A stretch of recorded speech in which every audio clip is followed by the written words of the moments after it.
Fade out 1. Fade in 3.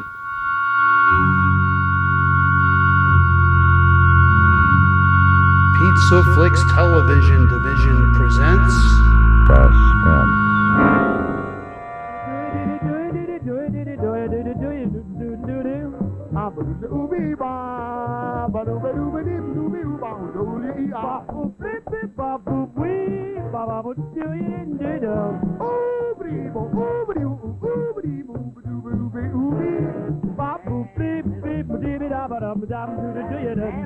Okay, Marty, it's 75 cents. Man, that's a real gone platter.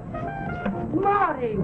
Joe! Easy job. Oh, you're cool. Easy job. Take it from me, man. Isn't that great?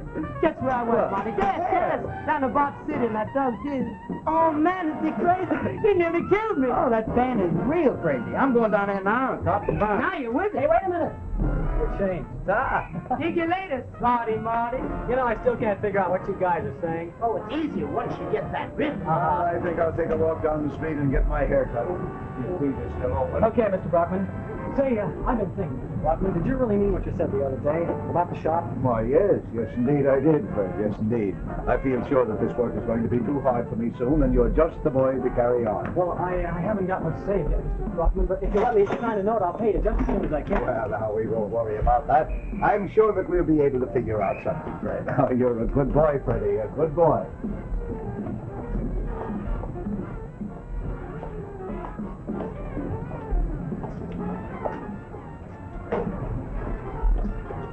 May I help you?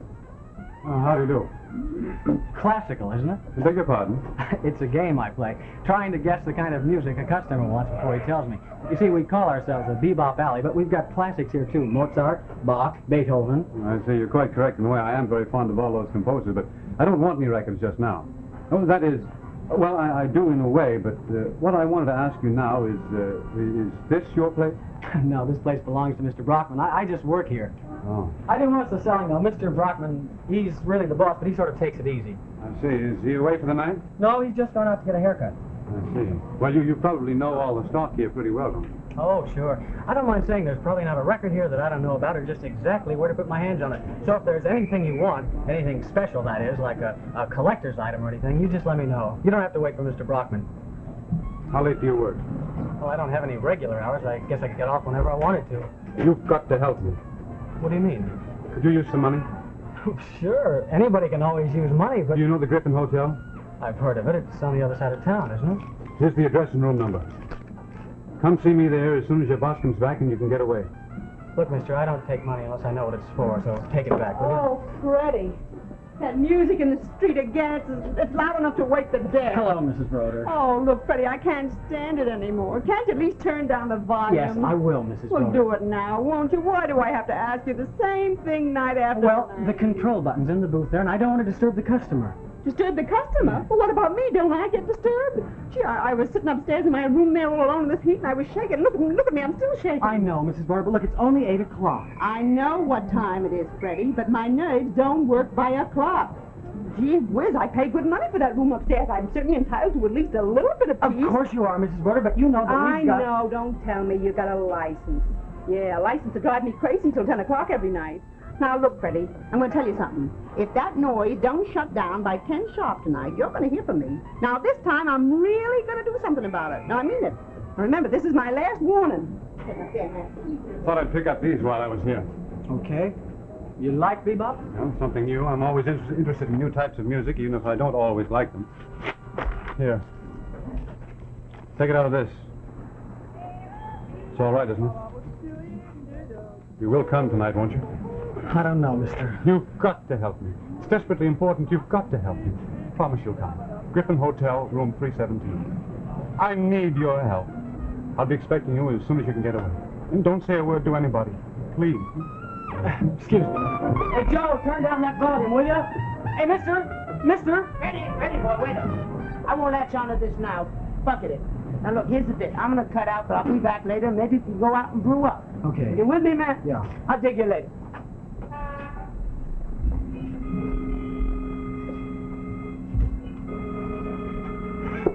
Pete had too many people waiting down there, and I didn't get my haircut. Oh, Too bad, Mr. Brockman. No, one day more or less don't matter. It'll just grow 1/32nd of an inch longer. I'm lucky to have any left at all. What's the matter? Something worrying you? Mr. Brockman, you're a man of experience. If a stranger asks you for help, do you think you ought to help him? Well, that depends on the person himself, Freddie. Well, will you be needing me for a while? No, but it's past your quitting time anyway, isn't it? Yes, but I'll be back. I told Joe I'd go out and get a couple of beers. I think you ought to get some sleep. I'll tell Joe to wait if he comes back. Okay, thanks. Now, take care of yourself, Freddie. Be careful. I will, Be Mr. careful. Brockman. Good night. Good night.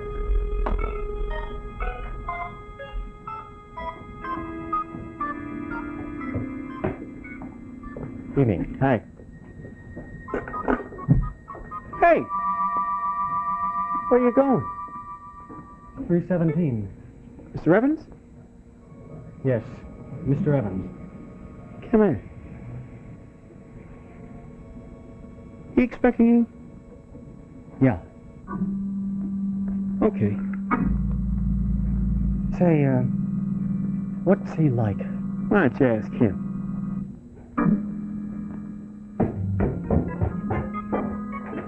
May I please have my key? You sure may. Thank you. Good night. Good night.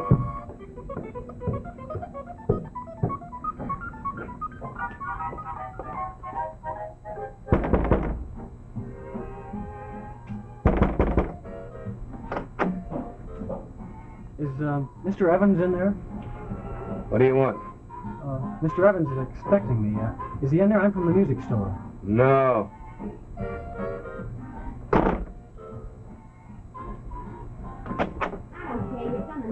Who told you to come? Mr. Evans did. He said it was important. Yeah? What do you want you for? He said he wanted to talk to me. What do you say about the store? What about the store? The music store. Brockman's Be-bop Alley.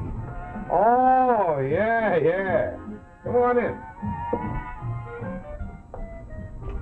Marty! Hi, kid. What are you doing here? What is this, a party? Yeah, a party. Come on in, baby. It's cold outside. You have a little drink with me. My name's Millie. I guess you thought I was barging in. He didn't say anything about a party. Who? Mr. Evans, where is he? Oh, he's out. Oh, I guess maybe I better come back Oh, later then. no. You gotta have a drink with me. Marty, fix the kid a drink. He needs a drink. I need a drink, too. What's your name? Fred. Hello? Oh, just a minute. Oh, I like the name of Freddie. Freddie and Millie. Freddie and Millie are gonna dance. Freddie, did you say you had a music store? Uh-huh. Oh, I think that's wonderful. There's nothing I like better than lots of new records. Yes, and drink. Oh, thanks, lover. Marty, this is his room, isn't it? Sure, it's his room. What's your business with him?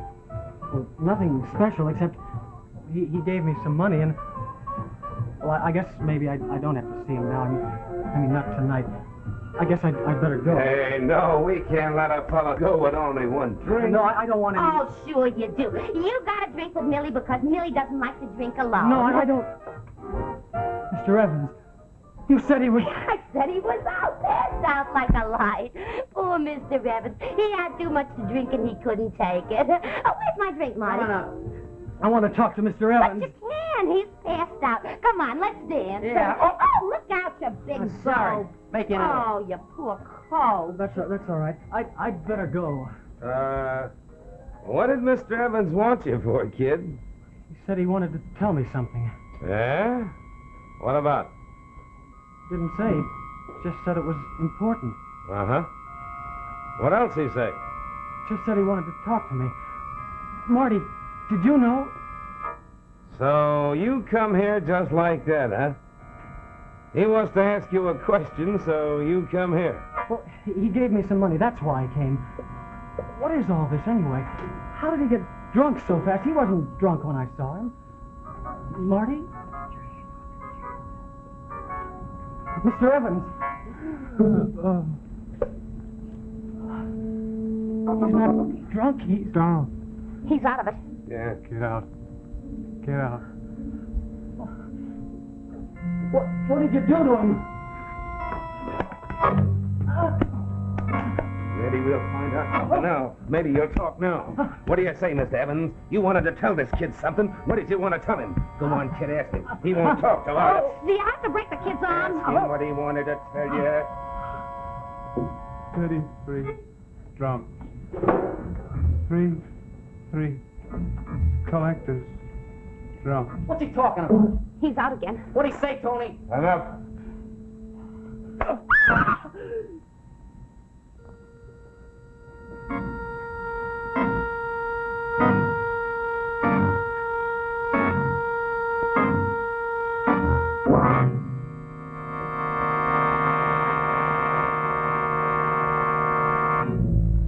In just a moment, we'll see the second act of this suspense story, Collector's Item.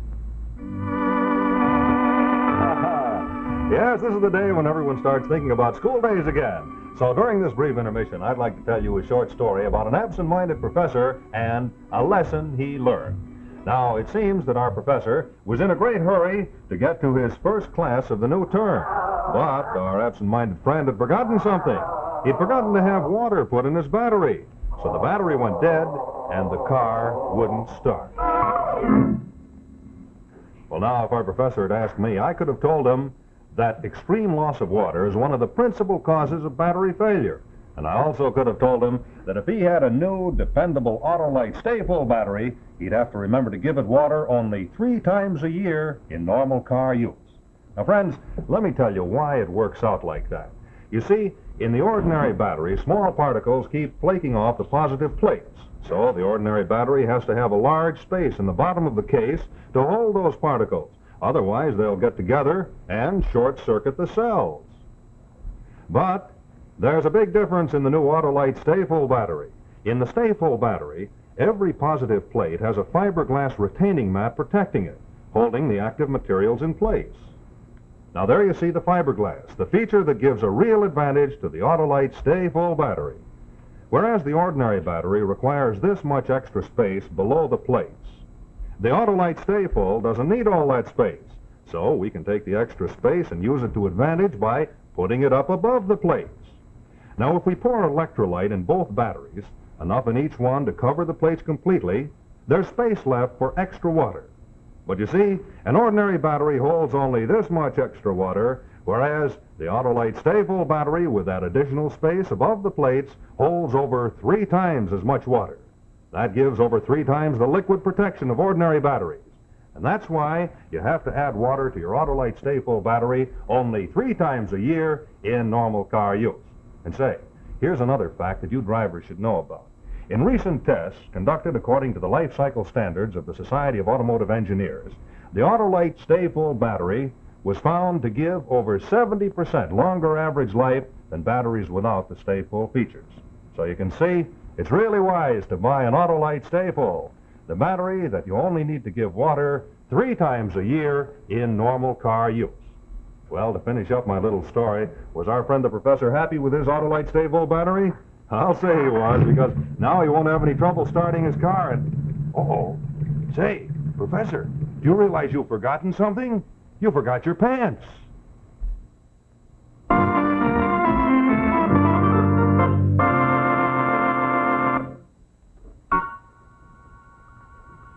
And now, here is the second act of Collector's Item.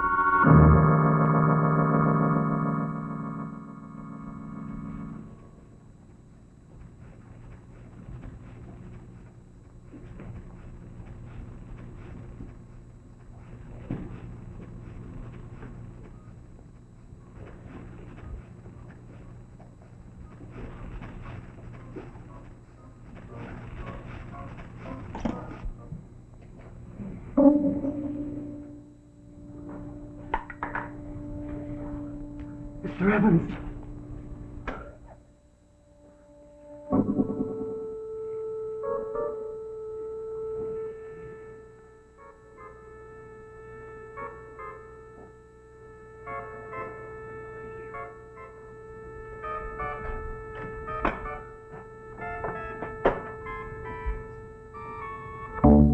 Freddie.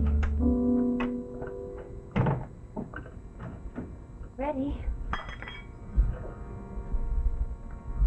Freddie. What are you here for? I came back to help you. Freddie, you're in an awful jam. Mr. Evans is... He's dead. And you'll be too if you don't get out of here. I better call the police. The police? Are you crazy? Look at yourself. Look at this room. They pin it on you. But I didn't do it. Of course you didn't. That's why they roughed you up like this. They poured whiskey all over you. They're trying to frame you. Where'd they go? They beat it. And you'd better beat it, too. I wish I could think. I wish I could figure it out. Oh, Freddie, I'm telling you. They tipped the clerk to call the cops. Now, come on. Leave me alone. Freddie. I'm sick. Oh. I get this telephone call, see? And somebody tells me I better go look upstairs. I don't even know who it is. Where? Upstairs. Well, room 317. Name of Evans. Well, I go up. I figure somebody may be playing a joke, and on the other hand, they may not be. The door ain't locked, see? So, well, I knock. Nobody answers. I push it open, and what a mess. Come on up, Joe. Come on, kid. Come on, kid. Try to sit up now, will you? Come on. Pull yourself together, will you? Oh, wait. I'll get you something.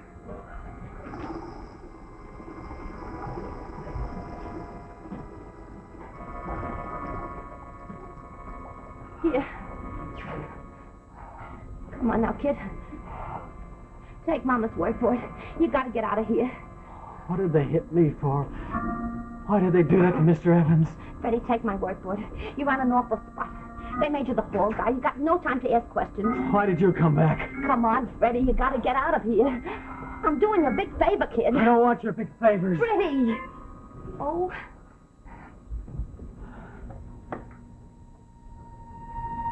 Freddie. Come here. The police. What are we gonna do? I know a better way.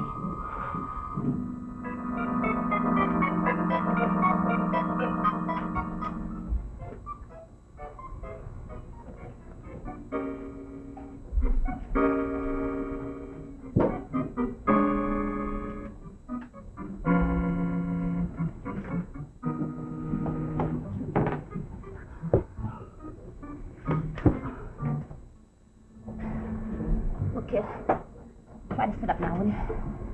Here. Try to fix yourself up some. Brought you right off. Somebody saw you.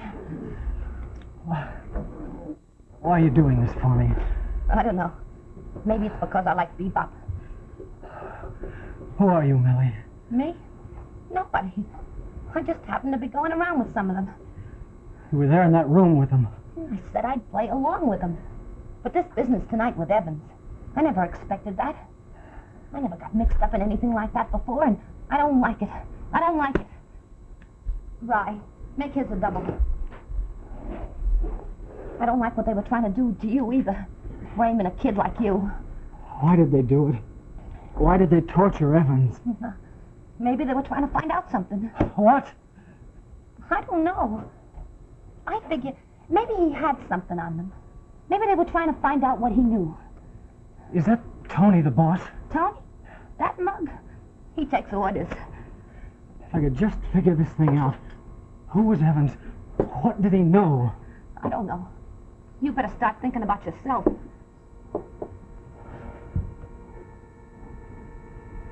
You can't stay here.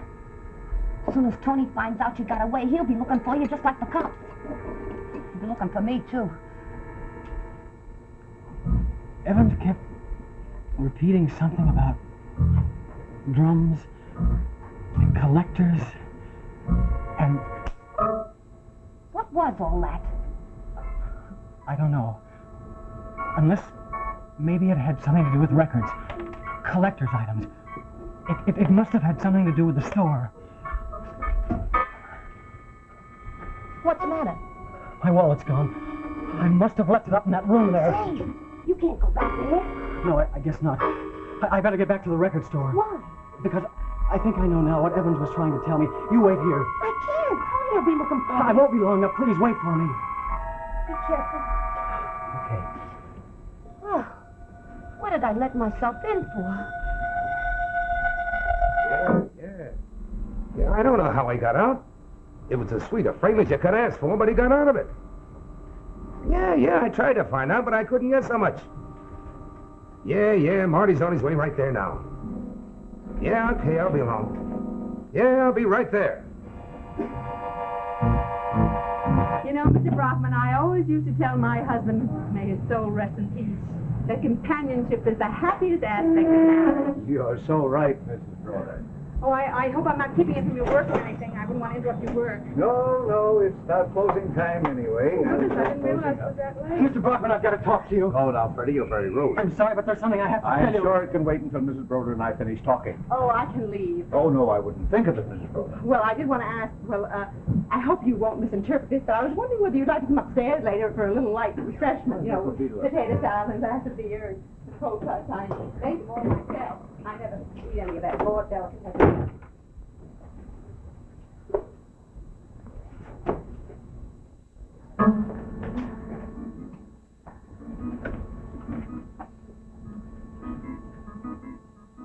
Okay.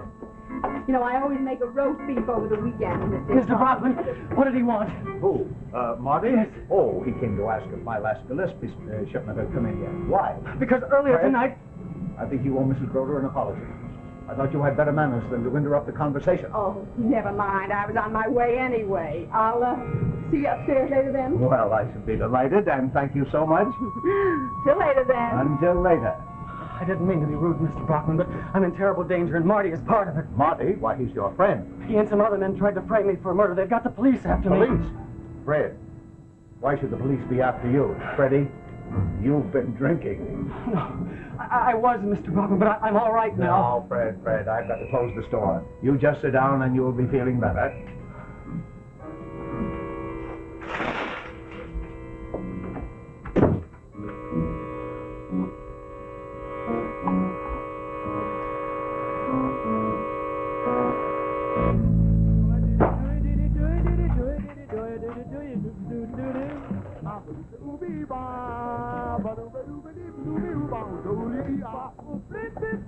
Freddie, this is no time to be playing records.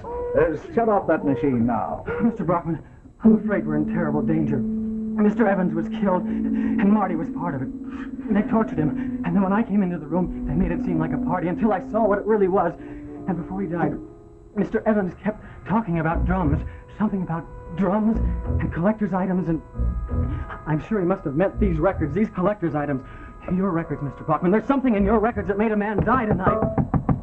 It's them. Freddie, answer the door. No. You'd better answer it. Go on. Go answer it. All right, but you call the police. I don't care what happens to me now, but you've got to protect yourself. I'll be able to take care of myself. Now, you just open the door, Fred. I'll stay in the back. All right.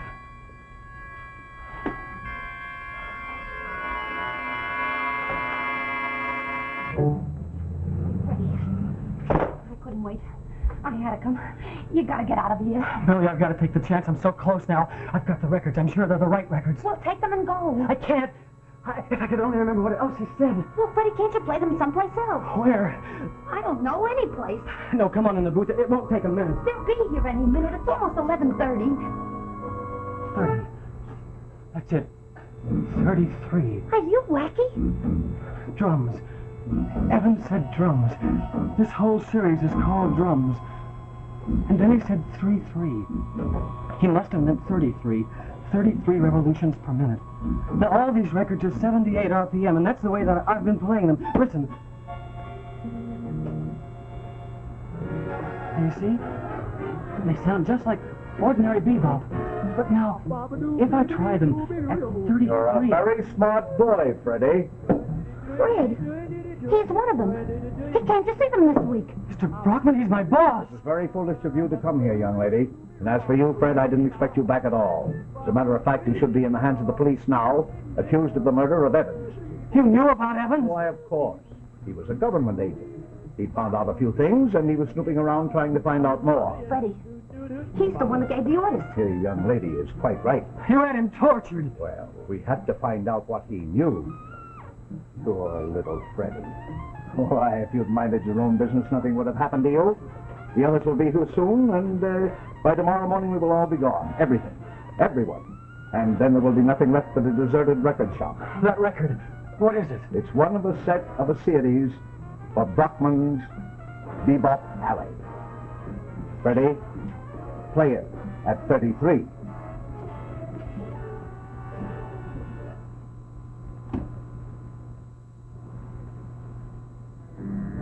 (1.2) add 3 minus 1 plus 10.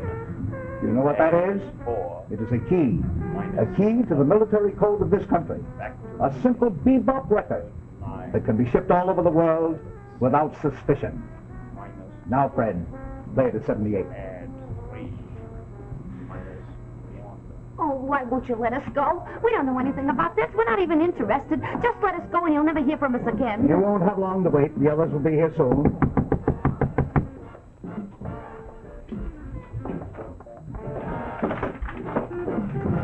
Shut off that music. That's him, officer. He's the one who always turns on those records so loud. Come on, kid. Yes, it disturbs me. You've got to arrest that man. You've got to arrest him, officer. Just one moment, officer, if you please. I think I am at fault in this. You see, I am the owner of this store. And accidentally, I touched the switch on the wall that amplified the music to the street. Look, mister, this lady made a complaint, and there's an ordinance against this kind of thing. You can't make a racket like that at this hour. Mrs. Broder, if you will only forgive me just this once, I can assure you it will never happen again. Officer, you've got to arrest this man. He's a murderer and he's a spy. There's a code on this record. The kid's right. It's the Griffin Hotel case. Nonsense, is it? Look. It's the Griffin Hotel case. He's in back of it. We're all mixed up in it but her. Well, maybe you're all involved in this. I think I'll take the whole lot of you in. Come on, get moving.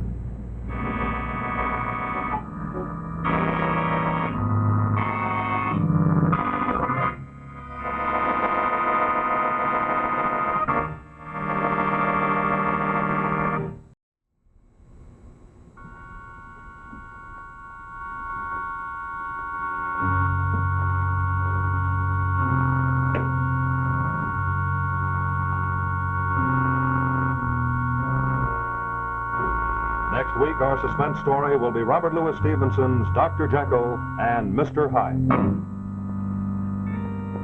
This is CBS, the Columbia Broadcasting System.